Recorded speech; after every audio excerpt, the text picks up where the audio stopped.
वैराणी निवृत्तन्न प्रयोजनम् क्रियतामस्य संस्कारो ममापेश यथा तव ममापेश यथा तव।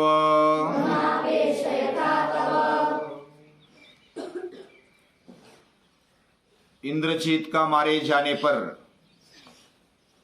रावण पहले तो विलाप करता है, सीता को मारने की सोचता है,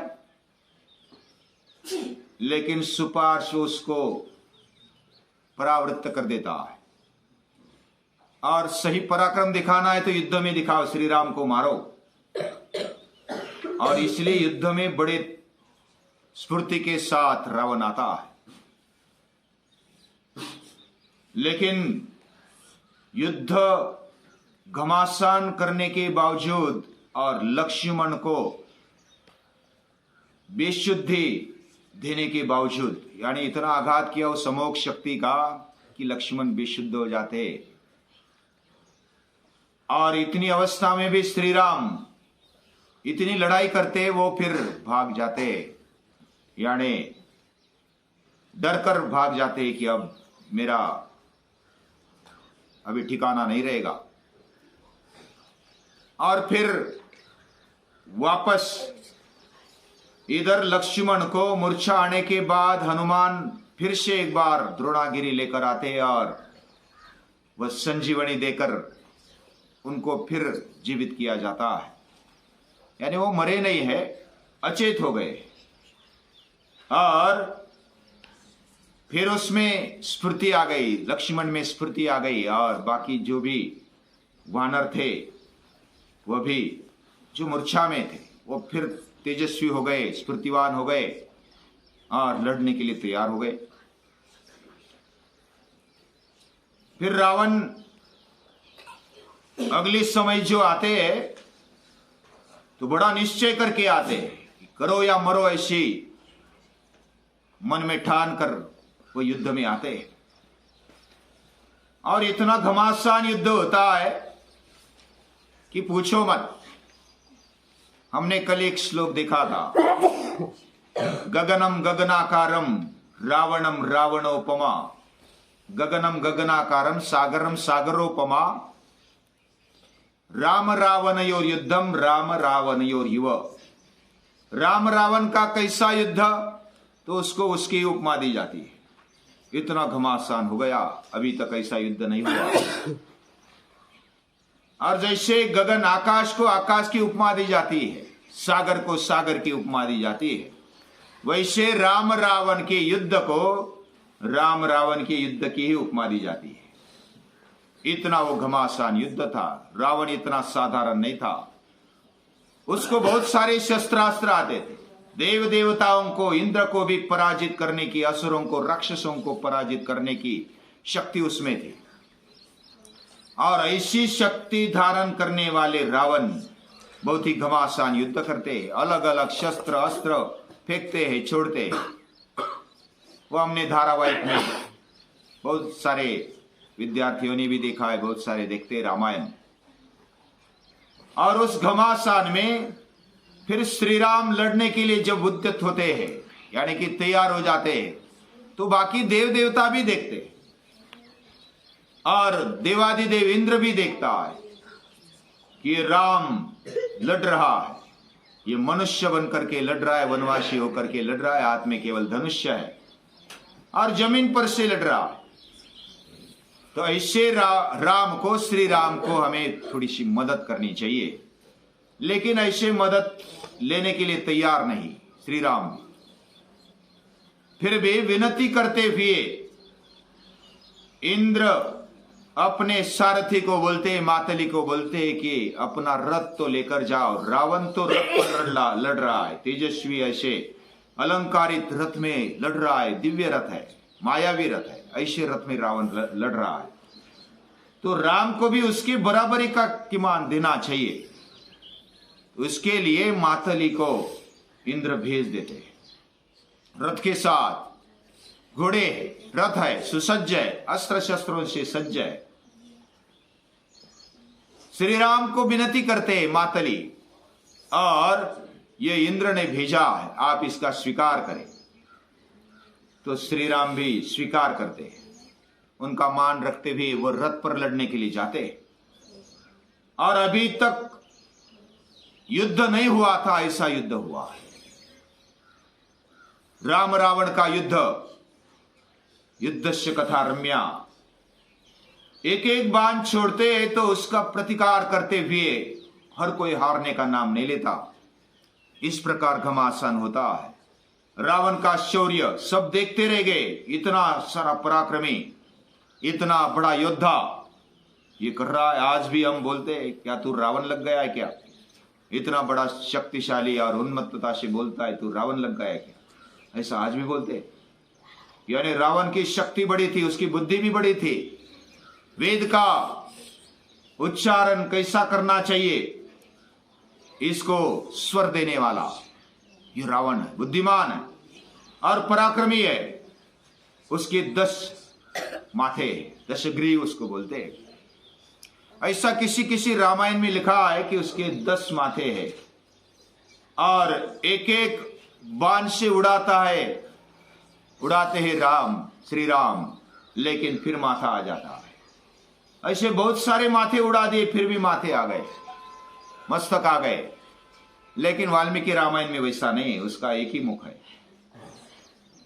लेकिन उसको 10 ग्रीव बोला गया है। इसका पूजनीय दादाजी ऐसा उत्तर देते हैं कि 10 ग्रीव, 10 मस्तक, यानी 10 बार अपने विचारों को बदलने वाला, 10 प्रकार से विचार करने वाला, 10 बार अपनी बात को घुमाने वाला, ऐसा ही रावण। यानी कोई विद्वान होता है तो वो 10 बार या तो 10 बार अपनी विचारों को घुमाता है, 10 प्रकार से अपने बात को रख सकता है, अपनी बात को वो दूसरों के सामने रख सकता है। ऐसा वो बुद्धिशाली है। और जैसा कहा जाता है कि हम वैसा भी बोलते, दूध तोंड्या मराठी में बोलते, यानी कि इधर भी बोलता है उधर भी बोलता है। वैसा रावण इधर भी बोलता है उधर भी बोलता है, 10 प्रकार से बातें करता है। और जो राजकारणी होते हैं वो ऐसा ही बोलते हैं, कभी ये बोला कभी वो बोला, जिसको जो अच्छा लगे वो बोल देते। ऐसा बोलने वाले राजकारण में बहुत सारे देखने को मिलते। तो ऐसे 10 मस्तक वाला 10 ग्रीव रावण का वर्णन किया। अभी ये घमासान जारी है, और घमासान जारी रहते वक्त श्री राम बहुत सारे बाणों को झेलते हैं, और झेलते हुए घायल भी हो जाते, लहूलुहान हो जाते। और जैसे पलाश वृक्ष दिखता है, जब पुष्प आने पर पलाश वृक्ष जैसा दिखता है ना, उसको फूल ही फूल लगते, पूरा अग्नि जैसा लाल लाल दिखाई देता है पलाश वृक्ष। वैसे श्री राम दिखने लगे, पूरे लालीलाल हो गए। युद्ध करते करते रावण भी लालीलाल हो गए, इतने लहूलुहान हो गए। और फिर भी जरा सा भी विचलित मन नहीं हुआ, बड़ी स्थिरता से लड़ रहे। और उसी स्फूर्ति से जब लहूलुहान हो जाते तो क्रोधित हो जाते, और श्री राम बोलते कि उस समय, जिस समय तूने सीता का हरण किया, उस समय अगर मेरे सामने आया होता तो तब भी तेरा अंत हो गया होता। तू खर और दूषण के साथ अभी बातें कर रहा होता, यानी खर दूषण तो पहुंच गए ऊपर, तू भी उसके साथ गया होता। लेकिन अभी विचार कर ले, अभी तेरे पापों का घड़ा भर गया है, अधर्म का जो अभी घड़ा है वो भरने को है, अभी तैयार हो जा।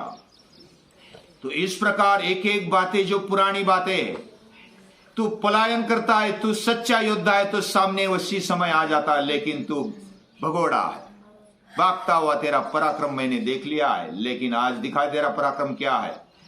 तो इस प्रकार श्री राम एक अमोघ अस्त्र निकालते, और ऐसा बाण निकालते हैं कि वो कभी वापस नहीं आएगा। ऐसा बाण निकालकर फिर मंत्र बोल के छोड़ देते हैं, और वह रावण के हृदय में लगता है। और हृदय में लगते हुए वो गिर जाता है। कोई कोई रामायण में ऐसा लिखा है नाभि में लगता है, लेकिन इस रामायण में लिखा है वो छाती में लग गया और रावण गिर जाते हैं और अचेत हो जाते हैं और अपना मस्तक भी गवा देते। उनका जो ये था मुकुट वो गिर जाता है और पूरे धराशायी हो जाते रावण। इस प्रकार धराशायी होने के साथ साथ सभी राक्षस गण धर जाते। बाण तो इतना धस गया कि वो पीछे से निकल गया और इतना धसा हुआ बाण अभी तो रावण नहीं रहा, ये सभी को पता चलता है और राक्षस भाग जाते। जिधर रास्ता मिले उधर भाग जाते। अब ठिकाना नहीं, अब कौन आधार है राक्षसों का। और ये सब देखकर विभीषण भी देखते हैं और पहले तो अच्छा लगता है, लेकिन बाद में पहले यादें आ जाती है, पहला स्मरण हो जाता है। यही मेरा भाई है, यही वह महलों में गद्दे या तो पलंग पर सोया करता था। अभी उसके लिए पलंग नहीं, उसके लिए तो जमीन ये शैया बन गई है। ये साधारण जमीन पर पड़ा हुआ ये रावण, ये मेरा भाई, और विलाप करने लगे विभीषण। लेकिन ये पापी है, उसके पाप का मैंने बहुत बार बताया। महाकाय को बताया, कुंभकर्ण को बताया, इंद्रजीत को बताया, बहुत सारे योद्धाओं को बताया, लेकिन कोई भी राक्षस मानने के लिए तैयार नहीं था। उसका परिणाम आज ये मैं देख रहा हूं। और वो विलाप करते करते रोने लगे विभीषण। लेकिन रोते रोते ये पापी का क्रिया कर्म कौन करेगा, ये विचार वो रखते हैं। श्री राम उसको सांत्वना देते हैं, ये तेरा भाई है और इसने जो युद्ध किया है वो बहुत ही अतुलनीय युद्ध है। देवताओं के साथ ऐसा युद्ध किया जाता है, ऐसा युद्ध उसने किया है और इसका संस्कार तू ही कर ले। तेरा भाई है। मरणांतानि वैराणि निवृत्तन्न प्रयोजनम।